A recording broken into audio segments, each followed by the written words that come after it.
Myanmar is center stage at the Southeast Asian Leaders Summit over in Cambodia. The ASEAN summit comes just 2 days after pro-democracy leader Aung San Suu Kyi won her first seat in parliament. ASEAN Secretary General says the successful outcome of Myanmar's by-elections should contribute to, quote, the reintegration of Myanmar into the global economy. Is Myanmar open for business? Well, joining us to talk about this is James Hoga, Managing Partner and Group CFO at Leopard Capital. Thomas, good to have you with us. First of all, let me ask you the recent developments, political developments over in Myanmar, as well as the freeing up of the exchange rate. Does that provide you enough incentive as an investor to consider investing in Myanmar? I think it's a very good result.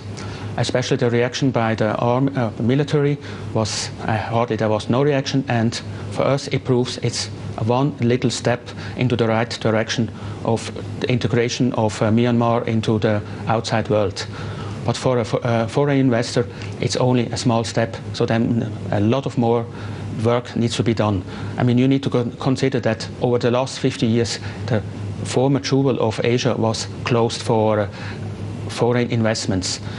Last year, the foreign direct investments were mere $200 million, and in order to grow that, much more has to be done in the future. What do you think Myanmar needs to do further to stimulate foreign investment into the country? I mean, first of all, the process how to invest is very cumbersome at the moment.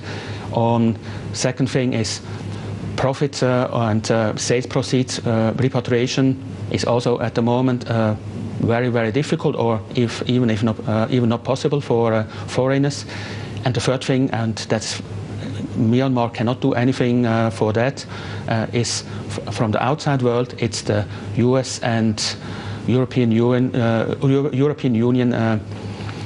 sanction, which have to be lifted hopefully, or will be lifted pretty soon. Thomas, I understand you're in the process of setting up a fund to invest in Myanmar. What's the best way to play the developments in this particular market?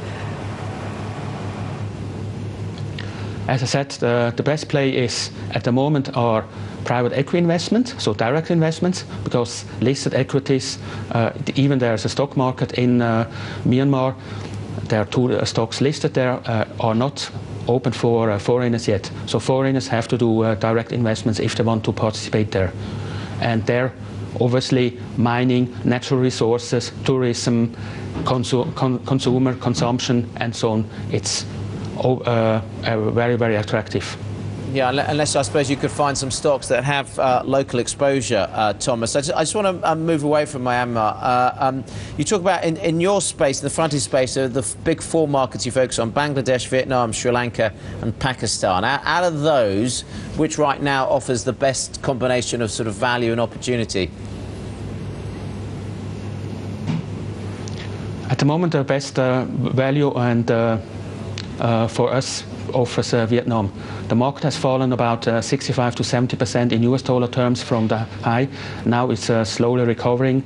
It seems that the government has finally the problems with the dong, with the foreign exchange under control, and might reduce the interest rates in the future. So that will help giving back the confidence, especially for foreign investors and also to the domestic investors. Thomas, thanks for that. Thomas Hoga, Managing Partner and Group CFO at Leopard Capital.